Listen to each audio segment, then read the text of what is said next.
అత్తగారి కల్తీ పాల వ్యాపారం. ఒక ఊరిలో కాంతమ్మ అనే ఒక ఆవిడ ఉండేది. ఆవిడ పాల వ్యాపారం చేస్తూ ఉండేది. పాల వ్యాపారం చాలా స్వచ్ఛమైన పాలు అమ్ముతూ కాంతమ్మ తన వ్యాపారాన్ని సాగిస్తూ ఉండేది. కాంతమ్మ ఒక మధ్యతరగతి కుటుంబంలో మహిళ. తను పాల వ్యాపారం చేస్తూ కుటుంబానికి చేదోడు వాదోడుగా ఉండేది. ఇంకా కాంతమ్మ కోడలు సువర్ణ అదే ఊరిలో కూరగాయల వ్యాపారం చేస్తూ ఉండేది. రోజు తోపుడు బండి మీద కూరగాయలు పెట్టుకొని ఉదయం నుంచి సాయంత్రం వరకు కూరగాయలమ్మి కష్టపడి సంపాదించి ఇంట్లో చేదోడు వాదోడుగా ఉండేది. కూరగాయలమ్మ కూరగాయలు, రావాలమ్మా రావాలి, తాజా తాజా కూరగాయలు, బయటకన్నా తక్కువ ధరకే ఇస్తానమ్మా, ఇవన్నీ మా పెరట్లో పండిన కూరగాయలే అని నిజాయితీగా వ్యాపారం చేస్తూ ఉండేది సువర్ణ. ఒకవైపు కాంతమ్మ కొడుకు రమేష్ ఒక ఆఫీస్లో ప్యూన్గా పనిచేస్తూ ఉండేవాడు. డబ్బు లేకపోవడంతో పెద్దగా చదువుకోలేదు రమేష్. కానీ వ్యక్తిత్వంగా రమేష్ చాలా మంచివాడు, నిజాయితీ గలవాడు. ఒకరోజు, నాన్న రమేష్, నువ్వు ఆఫీస్కి వెళ్ళే దారిలో పక్కనే ఉన్న రంగయ్య మావయ్య వాళ్ళ ఇంట్లో కొంచెం పాలు ఇచ్చి వెళ్తావా? నాకు కొంచెం టైం పట్టేటట్టుందిరా. వాళ్ళ ఇంట్లో చిన్నపిల్లలు ఉన్నారు. పాపం పాల కోసం వాళ్ళు ఎదురు చూడలేరు కదా. అందుకే నాన్న, ఈ రోజుకి కొంచెం ఏమనుకోకుండా రంగయ్య మావయ్య ఇంట్లో పాలిచ్చి వెళ్ళు నాన్న. రేపటి నుంచి నేను ఒక అడుగు పెందలాడే బయలుదేరి వెళ్ళి పాలిస్తాను, సరేనా?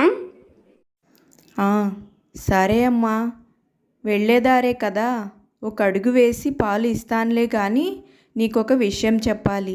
మా ఆఫీస్లో మేనేజర్ గారు వాళ్ళ ఆవిడ నిన్న నేను పంపించిన పెరుగు తిందంట. పెరుగు చాలా స్వచ్ఛంగా ఉంది, మీగడ బాగా వస్తుంది అని రేపటి నుంచి నన్నే వాళ్ళ ఇంట్లోకి పాలు తీసుకొని రమ్మని చెప్పింది.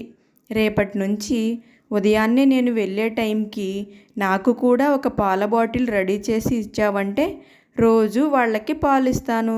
మేనేజర్ గారు నా జీతంతో పాటు ఆ పాల డబ్బులు కూడా కలిపి ఇస్తానన్నారు. మర్చిపోకుండా రేపటి నుంచి పాలు ఇవ్వమ్మా, సరేనా? త్వరగా ఇవ్వు, ఆఫీస్కి టైం అవుతుంది, నేను వెళ్ళాలి. ఆ తర్వాతి రోజు పక్కింటి పద్మ కాంతమ్మ దగ్గరికి వస్తుంది. పిన్నిగారు, మీ పాలు మన కాలనీలోనే చాలా బాగా ఫేమస్ అయినాయి పిన్నిగారు. మా పిల్లలకు కూడా రేపటి నుంచి మీరే పాలు పంపించాలి. మీ పాలల్లో వెన్న బాగా వస్తుందట. పాలు తాగిన పిల్లలు కూడా చాలా దృఢంగా ఉంటున్నారట. ఈ కాలనీలో కల్తీ లేని పాలు అంటే కాంతమ్మ పిన్ని తెచ్చే పాలే అని అందరూ చెప్పుకుంటున్నారు.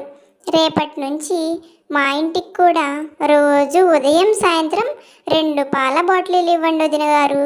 అదే చెప్పడానికి వచ్చాను పిన్నిగారు, సరేనా పిన్నిగారు? దాందేముందమ్మా, నా వ్యాపారమే అది కదా. కాకపోతే పాలైతే ఇస్తాను కానీ డబ్బులు మాత్రం ప్రతీ నెల 1వ తారీఖు కల్లా ఇవ్వాలమ్మా. అంతకు మించి ఏమీ లేదు, ఇస్తాను పాలు. ఇలా కస్టమర్స్ పెరిగే కొద్దీ కాంతమ్మకి డబ్బు మీద అత్యాశ పెరుగుతుంది. ఈ పాలని ఇంత స్వచ్ఛంగా నేను ఇస్తున్నాను కదా, ఇందులో కొంచెం నీళ్ళు, మిల్క్ పౌడర్ కలిపితే ఇంకా నేను ఎక్కువగా లాభం పొందొచ్చు కదా. అదేదో 2-3 సంవత్సరాలు కష్టపడితే వచ్చే డబ్బు నాకు 1 సంవత్సరంలోనే వస్తుంది కదా అని ఆ రోజు నుంచి పాలల్లో నీళ్లు కలపడం, పాలల్లో పాల పౌడర్ కలపడం ఇలా చేస్తూ ఉంటుంది కాంతమ్మ. కానీ ఈ విషయం ఎవరికీ తెలియకుండా తన వంటగదిలో ఎవరూ లేనప్పుడు మాత్రమే కాంతమ్మ ఇలా చేస్తూ ఉండేది.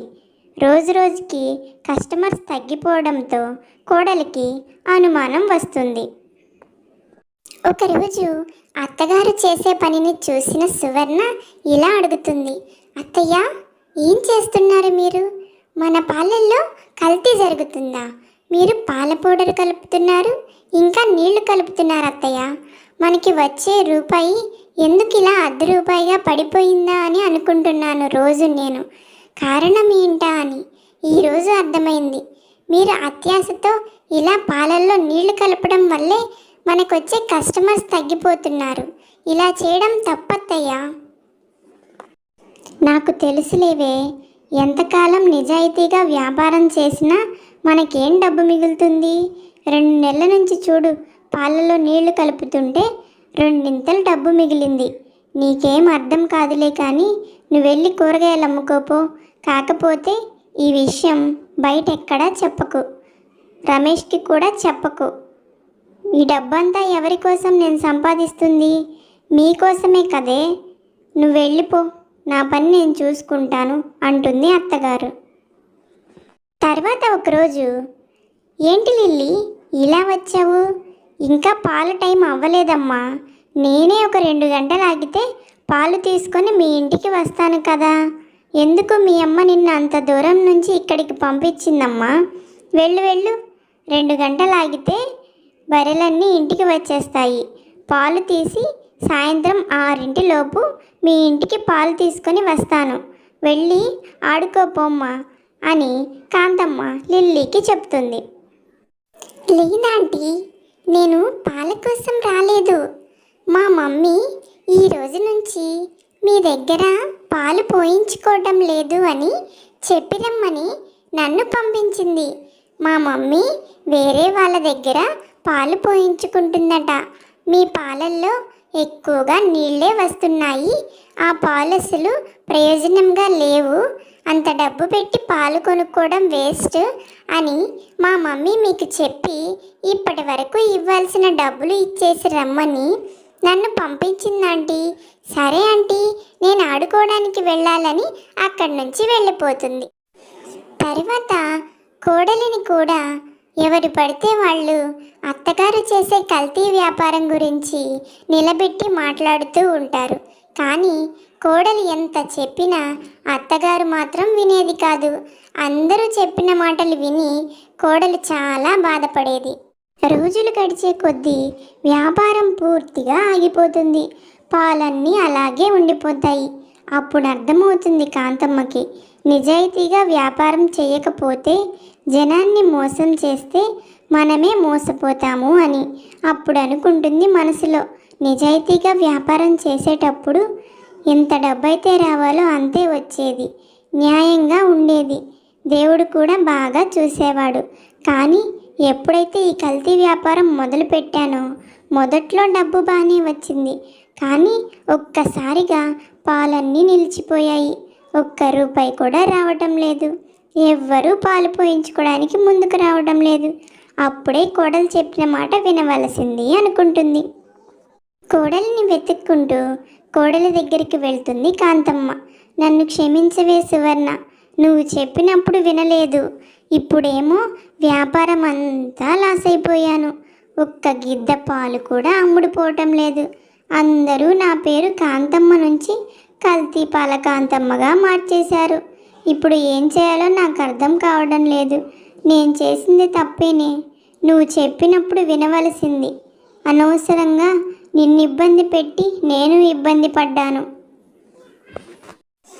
మీరేం బాధపడకండి అత్తయ్య. ఇప్పటికైనా మీరు చేసిన తప్పు మీరు తెలుసుకున్నారు. ఏం ఇబ్బంది లేదు. ఈ రోజు నుంచి కల్తీ లేకుండా వ్యాపారం చేయండి. దేవుడే మనల్ని దీవిస్తాడు. మళ్ళీ మన కస్టమర్స్ అందరూ మన దగ్గరికే వచ్చి పాలు పోయించుకుంటారు. నేను అందరితో మాట్లాడతాను అత్తయ్య, మీరేం బాధపడొద్దు.